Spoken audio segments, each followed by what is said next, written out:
Donc, en effet, j'ai la lourde tâche de conclure ce cycle de webinaires. Et donc, le sujet, hein, vous l'avez vu, c'est donc l'évaluation standardisée des compétences communicationnelles en santé et donc l'utilisation d'échelles d'évaluation en formation. Donc, la présentation de ma personne a déjà été faite, donc je vais attaquer directement mon topo. Donc, pour commencer, je vais d'abord introduire ce que sont les compétences communicationnelles, puisque c'est pas toujours évident hein, de définir précisément ce que c'est. Et donc, une petite clarification conceptuelle, en fait, ces compétences communicationnelles, elles font partie de la grande famille des compétences sociales, ou maintenant on aime bien dire psychosociales, hein, donc les capacités personnelles voilà, qui sont en effet requises pour interagir et communiquer avec succès. On voit déjà que la communication a une place importante. Et puis, moi, ce qui m'intéresse au-delà uniquement de la communication, c'est vraiment le relationnel, l'ensemble des compétences relationnelles, donc liées à l'interaction donc de deux personnes. Et en l'occurrence, nous, là, ce qui nous intéressait, c'est le soignant et le soigné. Et puis, hein, voilà, donc c'est ce que je viens de dire. Et donc, à l'intérieur de ces compétences relationnelles, eh bien, on peut avoir plusieurs dimensions, donc notamment la communication. Donc là, je vais en parler beaucoup ce soir, mais on va aller un petit peu au-delà, hein. On va notamment parler aussi donc de l'empathie, qui est une autre dimension, hein, bien sûr, du relationnel. Et puis, il y a toutes les dimensions aussi hein, de la relation centrée sur le patient. Donc, tout ça, hein, je l'inclus dans les compétences relationnelles médecin-patient, soignant-soigné, en fait. Donc, pourquoi c'est important de travailler ces compétences? Eh bien parce que, elles vont avoir un impact direct sur le soin et notamment sur le patient, hein. Vous voyez que quand on regarde un peu dans la littérature, eh bien, ces compétences communicationnelles, elles ont un lien avec, l'alliance thérapeutique, hein. Donc si on communique bien avec son patient, eh bien, on va arriver à améliorer cette alliance, donc à faire qu'il prend mieux son traitement, qu'il va mieux suivre le plan de soins mis en place. Il va moins reconsulter aussi, hein, il y aura moins de nomadisme médical, ça a été démontré. Et puis, quand on interroge les patients, ça c'est intéressant, hein, quand on leur demande ce qu'ils attendent le plus de leurs soignants, là je vais prendre l'exemple du médecin, eh bien ce qu'ils demandent en premier, c'est un médecin qui soit un bon communicant, qui ait un bon relationnel avec eux, et ça devant les compétences techniques ou les connaissances scientifiques du professionnel. En plus, hein, et ça intéresse pas mal nos tutelles, hein, ça permet de diminuer le nombre de réclamations, de plaintes des patients vis-à-vis des médecins. Et puis, hein, pour le patient lui-même, ça a aussi un impact important, ces compétences, puisque ça augmente la satisfaction du patient, bien sûr. Ça peut augmenter éventuellement sa qualité de vie, éventuellement même celle du professionnel, on va en reparler. Ça réduit potentiellement les niveaux de douleur du patient. Et puis, vous voyez, ça peut agir même sur un certain nombre de critères cliniques ou biologiques même, hein, qui ont été démontrés dans la littérature, s'il y a un relationnel qui est adéquat avec le professionnel de santé. Le problème, c'est que, eh bien, tout le monde ne part pas du même niveau, hein, et contrairement à ce qu'on pourrait penser, dans ces compétences communicationnelles, elles ne sont pas souvent, innées, hein, généralement, elles s'acquièrent quand même avec l'expérience. Et donc, ça veut dire qu'il y a un besoin de développement de ces compétences. Et nous, hein, en tant que formateurs, moi en tant qu'enseignant, eh bien, ma mission, c'est du coup d'essayer de répondre à ce besoin et de former, les différents, étudiants ou les professionnels, hein, aussi, hein, seniors, eh bien, au relationnel, de médecin-patient pour donc développer ses compétences, hein. Et ça, c'est dans une mouvance en France qui est très centrée aujourd'hui sur les compétences, avec, vous le savez, hein, la mise en place donc, des ECOS, les examens cliniques objectifs structurés, et toute cette approche hein, dans le deuxième cycle, dans la réforme du deuxième cycle des études de médecine, qui fait qu'aujourd'hui, on essaye de travailler aussi, au-delà des connaissances, hein, les compétences. Et les compétences communicationnelles hein, font partie des 7 compétences clés qui ont été identifiées dans le programme, nous, maintenant, du deuxième cycle des études de médecine en France. Donc, une fois qu'on a dit ça, on est confronté rapidement à une difficulté, c'est que ces compétences communicationnelles, eh bien, elles sont pas évidentes à évaluer, hein, puisque souvent on dit: «Oh mais ça c'est très subjectif» et donc c'est difficile de trouver un outil qui permettra, avec une bonne fiabilité, de pouvoir évaluer ces compétences. Et c'est vrai que c'est assez compliqué même de trouver une échelle qui correspond à nos attentes, hein. Nous, on a été confrontés à ce problème au départ quand on a voulu le prendre à bras-le-corps. Et il y a de nombreuses échelles dans la littérature qui existent, mais elles se recoupent pas complètement. Elles sont pas toutes, elles évaluent pas toutes exactement la même chose. Elles ont pas toutes le même niveau de précision, etc. Et c'est vrai que nous, en France en particulier, on manquait d'échelles vraiment qui faisaient consensus. Je sais que dans d'autres pays, c'est moins le cas. Il y a quelques échelles qui se détachent, mais chez nous, en effet, c'était plus compliqué. Donc, ça, c'était la problématique de départ. Et puis, plusieurs difficultés qui s'ajoutent à ça. Le fait qu'on veut quand même essayer de bien prendre en compte aussi la communication non verbale, hein, et pas que le verbal. On sait qu'il se passe beaucoup de choses par le non verbal. Nous, on voulait prendre en compte toutes les dimensions du relationnel, hein, donc aller un petit peu au-delà de la simple communication, prendre en compte aussi donc l'empathie, la relation centrée sur le patient. Et puis, on voulait que cette échelle d'évaluation, elle puisse être utilisable dans différents contextes. C'est-à-dire que nous, on veut l'employer aussi bien en formation initiale qu'en formation continue. Elle peut s'appliquer en simulation, en vie réelle, voilà, dans pas mal de domaines. Et puis, il faut aussi prendre en compte le fait que eh bien, ces échelles d'évaluation, elles peuvent être utilisées soit par observation directe avec un évaluateur qui est présent dans la pièce, ou ça peut être l'observation indirecte. Eh ben, c'est quelqu'un qui regarde à travers une vitre sans teint ou par une caméra, etc.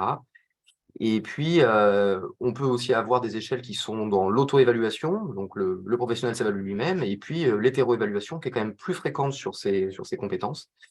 Et donc, voilà, il fallait arriver à jongler avec tout ça pour trouver une échelle ou des échelles qui pouvaient correspondre à ces attentes. Donc pour ça, je vais vous présenter rapidement eh bien, le travail qu'on a mené pour essayer déjà de voir les différentes échelles qui pouvaient exister donc sur ce point. Et donc pour cela, on a mené une revue systématique de la littérature, hein, dont l'objet était donc l'identification justement des différents instruments de mesure standardisés, hein, qui pouvaient exister pour les compétences relationnelles. Et puis nous, on a pris un prisme assez étroit, parce qu'on voulait vraiment que ce soit des outils qui puissent être utilisés par l'observation indirecte, notamment quand on enregistre en vidéo les consultations. Donc, je vais pas m'attarder trop sur la méthode, mais on a fait vraiment une revue systématique extensive dans les différentes bases de données. Et donc, on a trouvé de nombreux articles, mais finalement, dans ces articles, il n'y en avait que 13 qui étaient pertinents, qui correspondaient à nos critères. Et dans ces 13 articles, il n'y avait que 9 échelles, hein. Il y avait des articles qui parlaient de la même échelle. Donc, dans ces 9 échelles, eh bien, en fait, il y avait une majorité d'études européennes et puis il y avait déjà des contextes différents, hein, donc d'utilisation. C'était quand même souvent utilisé en médecine générale, un peu à l'université et puis le reste, c'était à l'hôpital. Il y avait la plupart du temps, hein, c'était donc des évaluations qui étaient faites avec des vrais patients en situation réelle de soins. Et parfois, ça pouvait être utilisé aussi dans le contexte de la simulation, notamment avec des patients standardisés. Donc, à partir de ces 13 échelles, hein, on les a un petit peu synthétisées. Donc, là, je vous les montre dans un grand tableau. Simplement, nous, ce qui nous a intéressé, c'était de voir la qualité de ces échelles sur le plan psychométrique, c'est-à-dire est-ce qu'elles étaient capables de fournir une mesure qui soit reproductible, qui soit fiable, qui soit valide.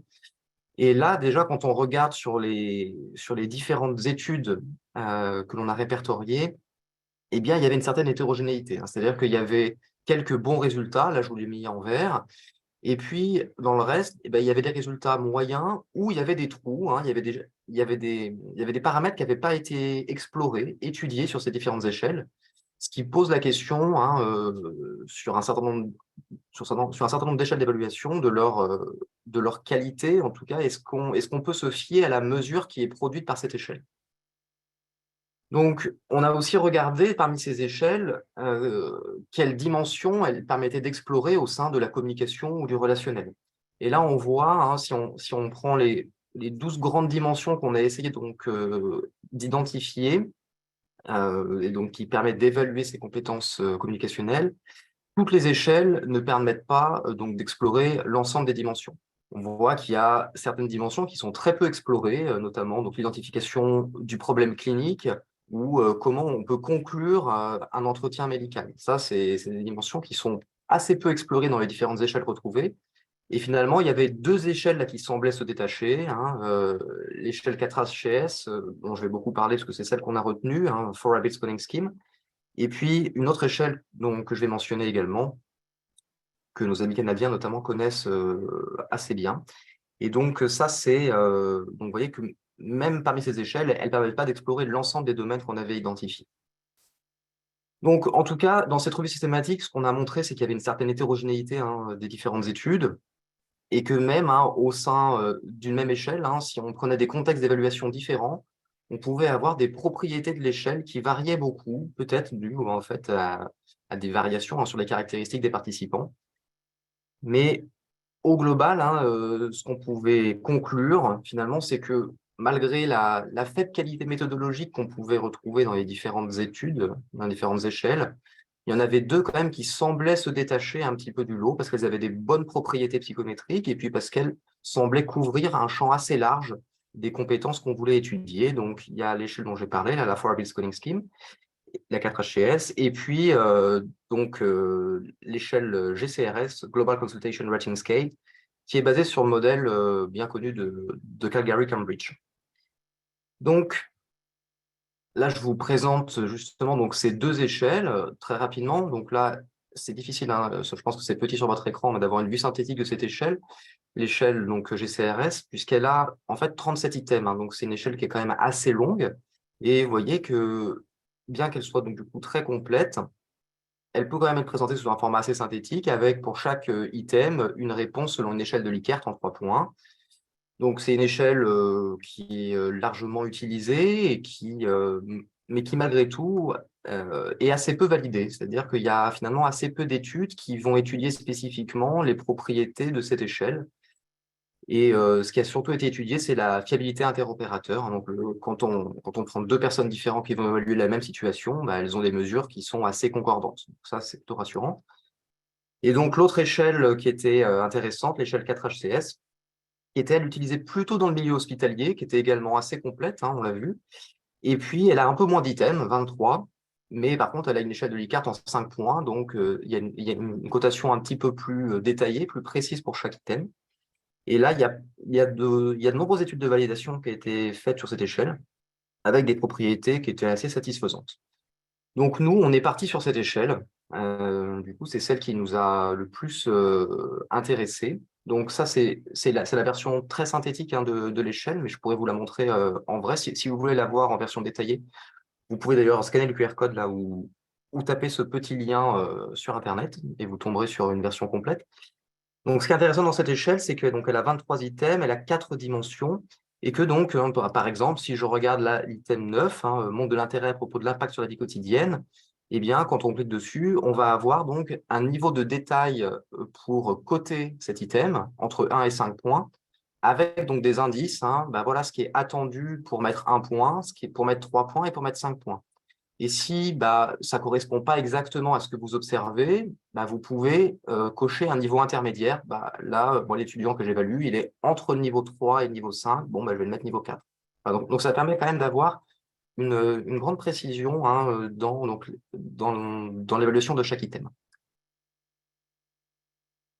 Donc, à partir de cette échelle, maintenant, je vais vous montrer eh bien, comment on peut se dire qu'on va arriver à une mesure qui est fiable.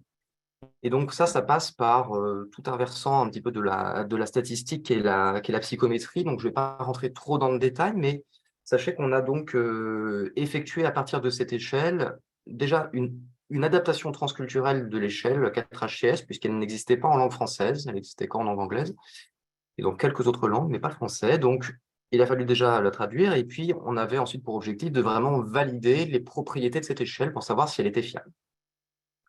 Donc, je ne vais pas rentrer trop dans le détail, mais on a utilisé donc des données de consultation simulée dont je vais vous parler quand même rapidement. Et on a utilisé plusieurs évaluateurs pour chaque situation qui pouvaient donc évaluer nos étudiants avec donc un certain nombre de propriétés psychométriques qui étaient évaluées. Là aussi, je ne vais pas rentrer trop dans le détail, ça peut être assez technique, mais si vous avez des questions, je pourrais y répondre à la fin. Et donc, on a utilisé comme support pour cette validation de notre échelle, donc des simulations que l'on fait à Grenoble. des simulations in situ sur le site hospitalier où on fait passer tous nos étudiants. C'est des étudiants donc, de 4e année de médecine. Et la particularité, c'est qu'on les confronte à des étudiants en art du spectacle, donc des étudiants acteurs. Et dans le cadre d'un parcours d'improvisation, ils vont être confrontés à ces étudiants en médecine avec des situations cliniques qui ont été préparées, bien sûr, en amont, hein, avec des situations cliniques assez générales, vraiment de médecine polyvalente. Et donc, ils sont seuls hein, dans une pièce avec juste une caméra qui les observe. Et nous, ensuite, on peut évaluer donc, sur la base de ces vidéos. Donc, à partir donc, de l'échelle 4HCS, donc, elle a bien été traduite en français, hein, là, vous le voyez. Donc, et ensuite, on a essayé donc, de la valider sur la base donc, de 200 étudiants, avec 800 évaluations, hein, comme on était plusieurs évaluateurs. Et donc, rapidement, voilà, je vous montre ici les résultats. Sans trop rentrer dans le détail, hein, on retrouvait une très bonne consistance interne, c'est-à-dire qu'on pouvait montrer sur le plan statistique que notre échelle, elle permettait bien de mesurer ce que l'on cherchait à mesurer, c'est-à-dire hein, les compétences relationnelles. Et donc, ensuite, on a regardé la fiabilité, c'est-à-dire est-ce que la mesure qui est produite, elle est reproductible entre deux personnes, hein, ça c'est la fiabilité interjuge, hein, donc si je prends deux évaluateurs, est-ce qu'ils ont à peu près la même mesure, et même avec un même évaluateur, mais avec une reproductibilité dans le temps, hein, si moi là j'évalue à l'instant T un étudiant et que dans un mois je réévalue la même vidéo, est-ce que je vais être d'accord avec moi-même? Parfois, on peut être surpris, hein, on peut avoir des résultats assez différents. Et donc là, on avait des résultats qui étaient plutôt satisfaisants hein, dans les deux cas, avec des propriétés psychométriques qui étaient plutôt bonnes. On a également, parce qu'on voulait valider cette échelle dans différents contextes, hein, on a fait le même travail, mais en médecine générale, ambulatoire, avec cette fois pas des simulations, mais des patients hein, réels en situation de soins. Et donc, on a fait le même type d'études sur des médecins généralistes volontaires de notre région, hein, avec toujours un enregistrement vidéo, une évaluation par notre grille. Donc là, avec 10 médecins généralistes, 80 consultations, et on avait là encore des propriétés psychométriques qui étaient assez cohérentes avec ce qu'on avait avant et qui étaient toujours assez satisfaisantes. On a même fait ça en maïeutique, hein, donc pour les sages-femmes, pour avoir une vision vraiment assez large hein, de la relation soignant-soigné. Et donc là aussi, hein, sans rentrer trop en détail, on avait 12 sages-femmes, 58 consultations, dans des maternités donc, de notre région. Et là encore, on avait des propriétés psychométriques qui étaient assez bonnes, même c'était les meilleures qu'on ait retrouvées entre les différentes situations cliniques. Donc, en conclusion, à partir de ce travail, hein, ce qui est intéressant, c'est que on a montré finalement que à partir donc d'une échelle d'évaluation, on était capable donc d'assurer via des statistiques hein, que eh bien, cette échelle était valide, qu'elle était capable de produire une mesure fiable, reproductible, et ça, c'était pas forcément acquis hein, au départ quand on parle de compétences communicationnelles, et que surtout, elle était transposable dans de nombreuses situations. On pouvait l'utiliser dans des contextes différents. Donc là, on l'a validé finalement en formation initiale et en formation continue, dans des contextes simulés ou des contextes réels, et puis dans un contexte hospitalier ou dans un contexte ambulatoire. Donc, finalement, pour nous, c'était tout à fait satisfaisant, puisqu'on était capable maintenant d'utiliser cette échelle et ça va être ma transition vers la dernière partie, pour de l'évaluation formative ou sommative. Puisque donc maintenant que je vous ai présenté eh ben, l'outil, eh bien, ce qui est intéressant, c'est de savoir comment on peut s'en servir. Et donc, je vais vous montrer différents contextes d'utilisation de cette échelle. Et bien sûr, on peut l'appliquer à d'autres échelles, hein. Là, je prends l'exemple de l'échelle, nous, 4HCS, qui nous a intéressés. Donc, c'est vrai qu'on peut se demander finalement pourquoi faire une évaluation. Parce que bah, quand on regarde un étudiant ou un professionnel en situation, on est capable un peu spontanément hein, de dire si les compétences sont plutôt bonnes ou si il y a quand même besoin de travailler les choses. Alors, il y a plusieurs intérêts hein, pour moi à l'évaluation, on pourra en discuter éventuellement, mais moi je trouve que déjà, ça permet vraiment, et c'est comme ça qu'on s'en sert nous, de pouvoir identifier les points forts et les points faibles d'un apprenant. Et donc, c'était vraiment tout le contexte de l'évaluation formative, et nous, on s'en sert beaucoup pour ça. C'est-à-dire que vraiment l'objectif pour un étudiant, c'est de savoir bah, ce qu'il maîtrise et ce qu'il ne maîtrise pas, et donc ce qu'il doit travailler. Et donc là, grâce à cette échelle, ça permet de systématiser notre évaluation et d'avoir sur un certain nombre de critères, bah, ça, c'est OK, on maîtrise, on peut passer à la suite. Par contre ça, attention, eh bien, il y a un niveau qui est quand même pas encore satisfaisant, il va falloir travailler spécifiquement sur ces points.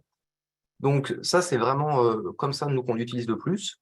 Ça nous permet aussi de dépister des étudiants qui sont vraiment en grande difficulté. C'est vrai que moi, on le remarque là en pratique, on a un certain nombre d'étudiants qui ont vraiment des difficultés sur le relationnel. Et ces étudiants-là, c'est bien de pouvoir rapidement les identifier. Et avec ces échelles, on y arrive très vite, hein. Ils ont des scores très bas. Et ensuite, on peut leur proposer un parcours qui est adapté à leur profil, en essayant de faire un enseignement plus personnalisé pour ces personnes. Ça permet donc aussi, hein, comme on identifie les points forts et les points faibles, bah donc d'identifier les objectifs d'apprentissage sur les compétences qui restent à acquérir. Et donc, comme je viens de le dire, finalement, de personnaliser le parcours de formation. Donc, c'est ce qu'on essaye de faire. Et puis, hein, ça peut aussi servir, bien sûr, pour l'évaluation sommative, hein. Comme il y a des propriétés psychométriques qui sont bonnes sur un certain nombre d'échelles, qu'on arrive à avoir une mesure qui est fiable, et bien finalement, on peut s'en servir pour évaluer et classer les étudiants. Alors, c'est pas quelque chose qu'on aime beaucoup, mais malheureusement, c'est des choses qui arrivent, notamment avec nous, donc les Écosses, hein, et donc, on va finalement utiliser des échelles d'évaluation de ce type-là, alors peut-être pas aussi complètes, mais un petit extrait de ces échelles-là pour arriver à eh ben, classer les étudiants sur leurs compétences relationnelles au sein d'une situation clinique donnée. Et puis maintenant, ce qui se développe aussi, c'est l'évaluation critériée, hein, où là, donc l'évaluation, elle est plus dépendante des autres, hein, elle est indépendante des autres, puisqu'elle est en fait fixée par rapport à un seuil limite qui est à atteindre. Et donc ça aussi, avec toute la mouvance de la certification des professionnels de santé, notamment nous en France avec la loi santé 2022 qui a instauré un petit peu ça, eh bien, il va falloir sans doute s'y mettre dans certaines situations pour prouver que on est toujours capable d'atteindre un certain niveau minimum en compétences relationnelles. Donc moi, je vais vous montrer quelques exemples donc d'utilisation de cette échelle chez nous, hein, à l'Université de Grenoble. Donc nous, on l'utilise déjà comme un outil de formation dans des séminaires avec un public assez large. Et en fait, ce qui est intéressant, c'est qu'on cible certains points spécifiques de l'échelle. On leur transmet par exemple des extraits vidéo qui vont mettre en lumière ces différents points et on essaye de les faire réagir ou de les faire travailler, comment vous auriez fait dans cette situation. Et là, on arrive vraiment spécifiquement à travailler certains points de l'échelle. Et puis, donc vous voyez, là, je vous ai montré, nous, on a par exemple 2 formations qui sont en place. On a une formation qui est vraiment faite par notre université, avec donc des étudiants de 3e année, vous voyez, 3 heures en petits groupes, et on fait ce principe-là, hein, que je viens de vous présenter avec donc comme modèle, hein, l'échelle 4HCS. Et il y a aussi, ce qui est intéressant, c'est qu'il y a des associations d'étudiants qui s'en sont emparés de cet outil et qui proposent eux-mêmes, comme ça, des petits ateliers de sensibilisation via cette échelle pour travailler justement les points spécifiques de la communication. On encourage aussi nos étudiants à l'utiliser durant leur stage, donc sur le terrain, à l'hôpital. Et donc ça, c'est assez intéressant. On a imprimé quelques exemplaires de notre échelle en petit format. Donc, et donc, c'est plastifié et ils peuvent le mettre dans la poche de leur blouse, hein. Et donc, ils l'emportent partout. Et comme ça, quand ils vont examiner ou interroger un patient, eh bien, ils peuvent essayer, hein, de se rappeler les points importants ou essayer de s'auto-évaluer après coup, par exemple, via cette échelle. Donc ça, c'est aussi un outil qui a été assez adopté par nos études. Donc bien sûr, on s'en sert, nous, en simulation également, hein. Donc ça, c'est un outil de formation précieux puisque ça nous permet donc d'évaluer l'étudiant et d'identifier ses points faibles. Et donc, ça nous permet généralement de construire notre débriefing, hein. On sait là où l'étudiant a réussi, là où l'étudiant est plus en difficulté. Et donc, à partir de ces données, on est capable eh bien, de commencer à construire notre débriefing, de savoir par quoi on va commencer, sur quoi il va falloir essayer de travailler. Et on essaye, hein, si on fait un débriefing collectif, de faire participer le groupe entier. On l'utilise aussi dans des situations donc, de jeux de rôle, et en particulier, nous, ce qu'on a mis en place à Grenoble récemment, c'est des situations de théâtre forum. Je ne sais pas si ça parle à l'auditoire. Donc, Le tas de formes, c'est finalement, c'est des jeux de rôle, mais que l'on peut, donc régulièrement, stopper lorsqu'on est, en face d'une situation un peu difficile, on ne sait plus trop quoi dire, on stoppe la scène et on demande à l'assistance de pouvoir, se prononcer, de participer, de dire: «Bah, à ce moment-là, moi, qu'est-ce que j'aurais dit? Qu'est-ce que je pourrais faire?» Et on s'appuie, hein, sur ça, donc sur l'échelle, dont je vous ai parlé, hein, l'échelle d'évaluation des compétences relationnelles.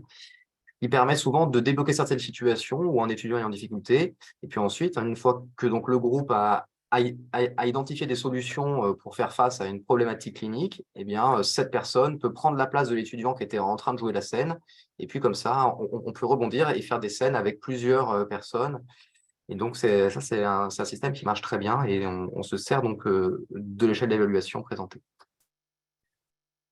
Bien sûr, moi aussi, hein, comme je suis quand même médecin de santé publique de formation, enfin, j'ai une appétence pour la statistique et pour l'évaluation de ce qu'on est capable de faire.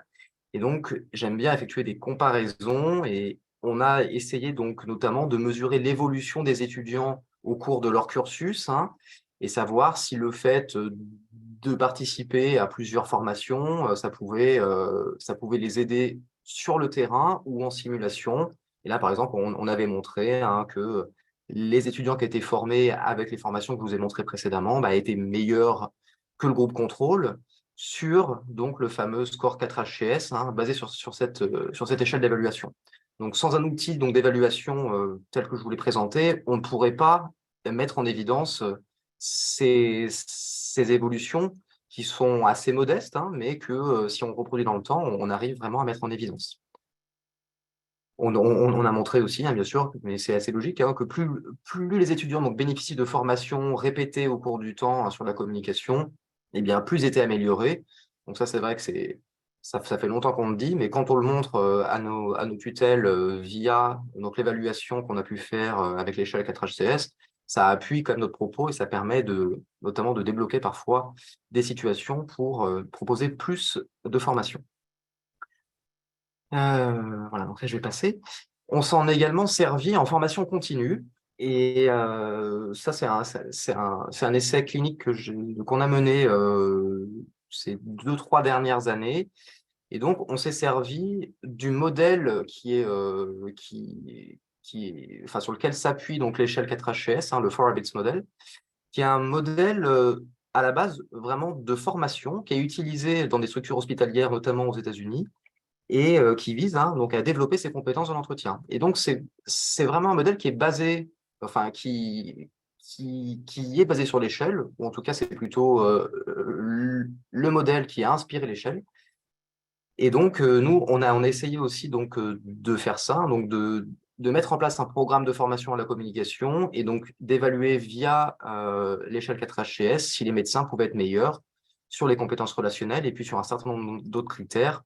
Je ne vais pas tous les présenter, mais voilà, rapidement, ça c'est donc, les différents ateliers qu'on a pu mettre en place pour ces professionnels. On n'a pas utilisé bien sûr que, le modèle, donc basé sur l'échelle 4 HCS. On a utilisé aussi de la process communication ou d'autres techniques, de communication avec plusieurs ateliers, avec, des jeux de rôle, des vidéos qui mettent en situation et donc à chaque fois, on a utilisé donc l'échelle 4 HCS pour pouvoir évaluer, soit son groupe de pairs, hein, quand on fait des jeux de rôle, soit, donc, sur la base des extraits vidéo, hein, pour pouvoir identifier les quelques points qui étaient à améliorer. Donc voilà et à partir donc d'un programme comme ça, hein, monté en partie sur ces échelles d'évaluation, bah, on arrive à montrer là, sans rentrer trop dans le détail, hein, qu'on est capable d'améliorer, donc chez des médecins seniors, hein, leurs compétences relationnelles, mesurées par l'échelle 4 HCS. Et ce qui est intéressant d'ailleurs, c'est que ça nous intéressait, hein, c'est que ça augmente pas beaucoup, la durée de consultation, le fait d'être meilleur en communication. Et en plus, et ça je voulais laisser parce que c'est un message quand même important, ça permet d'améliorer l'accomplissement personnel du professionnel de santé. Donc, vous voyez que travailler la communication, en plus, bien sûr, d'avoir un impact sur le patient, ça peut aussi avoir un impact sur soi-même. Donc ça, c'est très intéressant. Voilà, donc en conclusion, pour pas prendre trop de temps et laisser de la place aux questions, eh bien, je voulais donc vous montrer que finalement, donc ces évaluations des compétences relationnelles, c'est tout à fait possible de le faire avec donc quelques échelles. Il y en a pas beaucoup qui peuvent vraiment permettre d'atteindre un niveau, donc de fiabilité satisfaisant, mais nous, c'est vrai qu'on a choisi l'échelle 4HS. Alors, il y en a d'autres, hein, qui pourraient répondre à ces critères. Donc, ce qui est intéressant, c'est que nous, on l'a vraiment étudiée dans différents contextes et que, dans ces différents contextes, eh bien, elle se comporte bien à chaque fois. On arrive à avoir des résultats tout à fait satisfaisants. Là, je vous ai fait un petit résumé des différentes études avec le nombre à chaque fois de patients et puis donc les différentes situations, hein, à la fois pour les patients, standardisés ou réels, ou pour les médecins, hospitaliers, généralistes, sages-femmes, étudiants. Donc, ça donne quand même un panel assez large et ça donne confiance dans l'utilisation de cette échelle. Et puis, donc, à partir de ces échelles, eh bien, on peut essayer donc de modifier les compétences et d'utiliser en formation. En formation initiale, on l'a vu, hein, on peut mettre en place un certain nombre de programmes qui peuvent utiliser des échelles d'évaluation. Et puis, en formation continue aussi, hein, pour lutter contre ce qu'on observe quand même, à une certaine érosion des compétences communicationnelles à travers le temps.